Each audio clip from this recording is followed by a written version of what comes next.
Ito yung start nung lupa. Ayan ang first na mohon.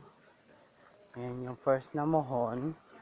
Tapos, yung mga susunod na mohon.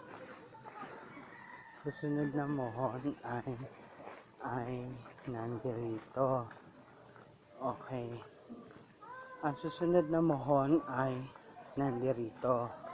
Bali, ito at ito. 1.5 meters ang binigay na daan. 1.5 meters ang binigay na daan. Pero dito sa mohon na to papunta sa bahay mo, 1 meter lang ang binigay na daan. Tapos ang basihan ng lupa mo is ito. Ayun. Itong mohon na ito. Ayan ang mohon na ano mo. Tapos, dito, ayun. Ayan yung guhit na hanggang dyan yung simula ng lupa mo. Hanggang nandito na tayo sa likuran ng bahay mo. Ang susunod na mohon para maging square is nandito hanggang dito. Ayan. So, makikita mo, nagtanim ako ng tanglad, 2 tanglad, tapos yung mohon. Tapos may tanglad pa ulit. Ayan.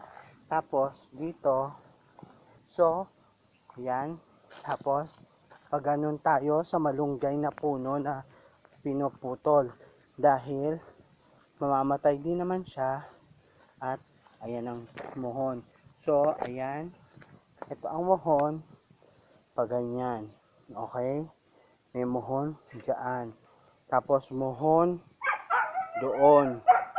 Tapos kay Ate Eileen naman, kahit hindi mo na siya papakialamanan, ito 1 meter. Ayan ang 1 meter. Dito, ito yung hangganan naman ng lupa ni Ate Eileen. Hanggang pag ganon. So, matatamaan ng konti yung pader ng kubo, pero hindi na sakop ang kubo. Sakto lang sa gilid ng kubo yon. Pag ganyan. So, ito yung bahay mo.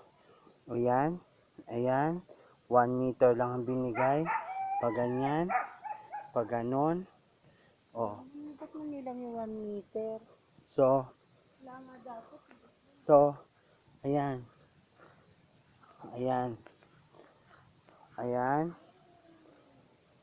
Ayun.